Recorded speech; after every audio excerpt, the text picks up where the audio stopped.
Welcome once again to the battery of അസമയമേധം. ലോകത്തിലെ ആദ്യത്തെ reverse quiz. For every action there is an equal and opposite reaction and quotation of the corporation എന്ന് James bond പറഞ്ഞ വരികളെ സ്മരിച്ചുകൊണ്ട് അസമയമേധം ആരംഭിക്കുന്നു. ഇന്നത്തെ reverse ക്വിസിൽ പങ്കെടുക്കാനുള്ളവർക്കുള്ള സൂചന നൽകുന്നു. കൃത്യമായിട്ട് ഉത്തരം പറഞ്ഞാൽ നിങ്ങൾക്ക് എന്നോട് മത്സരിക്കാം. വെളിച്ചം ദുഃഖമാണുണ്ണി, തമസല്ലോ സുഖപ്രദം. ഇതാര് പറഞ്ഞ വരികളാണ്? ഉണ്ണിയുടെ അച്ഛൻ. ഉത്തരം വളരെ കറക്റ്റ് ആണ്. ആ പറഞ്ഞ ആൾ റിവേഴ്സ് ക്വിസിൽ പങ്കെടുക്കാനുള്ള യോഗ്യത നേടിക്കഴിഞ്ഞു. ആ ഉത്തരം പറഞ്ഞത് മറ്റാരുമല്ല, അന്ധകാര കോളനിയിലെ ചെല്ലമ്മ ചേച്ചി.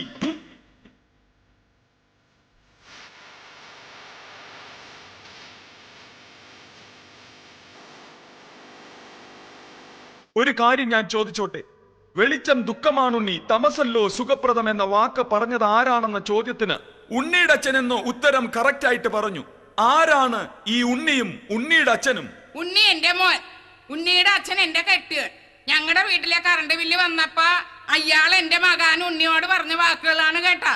വെളിച്ചം ദുഃഖമാണ് ഉണ്ണി, തപസല്ലോ സുഖപ്രദം എന്ന് പറഞ്ഞ് ഹിമാലയത്തിലേക്ക് ഒരു പോക്ക് അങ്ങാട് പോയി. എന്തിനാണെന്നറിയാമോ? തപസിന്. പിന്നെ തിരിച്ചു വന്നിട്ടില്ല കേട്ടാ.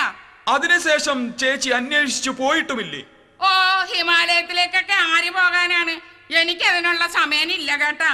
പിന്നെ ജയിലിൽ ഇടയ്ക്കിടയ്ക്ക് പോയി നോക്കും. ജയിലിലോ? അതെന്തിനാണ്?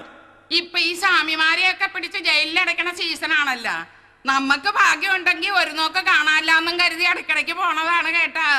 ഭർത്താവിന്റെ കാര്യം അവിടെ നിൽക്കട്ടെ, കറണ്ടിന്റെ കാര്യത്തിലേക്ക് വരാം. എല്ലായിടത്തും പോലെ നിങ്ങളുടെ കോളനിയിലും കറണ്ട് പോകാറുണ്ടോ? അവിടെ അങ്ങനെ പോകൊന്നുമില്ല, ഇടക്കിടക്ക് വരും. എന്തായാലും മത്സരം ആരംഭിക്കാം. ആ വാടാ, എന്നാ മത്സരം ആരംഭിക്കാൻ ഇങ്ങാട് ഇറങ്ങി വാടാ. അവിടെ അയ്യോ ചേച്ചി, മത്സരം എന്ന് ഉദ്ദേശിച്ചത് എന്താണ്? ഇയാക്കടെ ഉദ്ദേശം എന്താണ്? അത് ആദ്യം പറയാ. ഞാൻ ഉദ്ദേശിച്ചത് മറ്റൊന്നുമല്ല, റിവേഴ്സ് കിസ്. ഇതിനാണാടാ ഇങ്ങാട് വരാൻ പറഞ്ഞത്? അയ്യോ, ഞാൻ ഉദ്ദേശിച്ചത് അതല്ല. എന്താണെങ്കിലും നടക്കത്തില്ലടോ. സമ്മതിച്ചിരിക്കുന്നു. Let's start the battery of അസമയമേധം. നിങ്ങൾ മനസ്സിൽ ഉദ്ദേശിക്കുന്നയാളെ 20 സൂചനകളിലൂടെ ഞാൻ പറയും. ഞാൻ പരാജയപ്പെട്ടാൽ ഞാൻ നിങ്ങൾക്ക് 1000 രൂപ തരും. എത്ര രൂപ തരുമെന്നാണ് പറഞ്ഞത്? 1000 രൂപ തരും. 1000 രൂപ. ഇയാള് പരാജയപ്പെട്ടാൽ എനിക്ക് 1000 രൂപ തരും. ഞാൻ പരാജയപ്പെട്ടാൽ ഇയാൾ എനിക്ക് 1000 രൂപ തരും. അതെന്തിനാ? എനിക്ക് 2000 രൂപയുടെ ആവശ്യമുണ്ടോ? അത് പറ്റില്ല.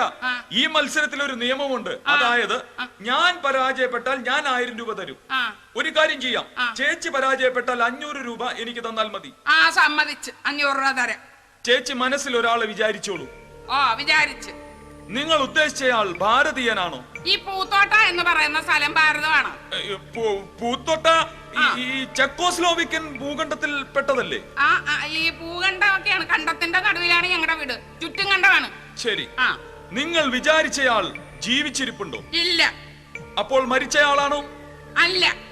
ജീവിച്ചിരിപ്പുമില്ല, മരിച്ചിട്ടുമില്ല. അതെങ്ങനെ? ഒരു പ്രയോജനം ഇല്ലാത്ത ഒരാള് ജീവിച്ചിരുന്നാൽ എന്ത്, മരിച്ചാലെന്ത്? നിങ്ങൾ ഉദ്ദേശിച്ചയാൾ ആണാണോ?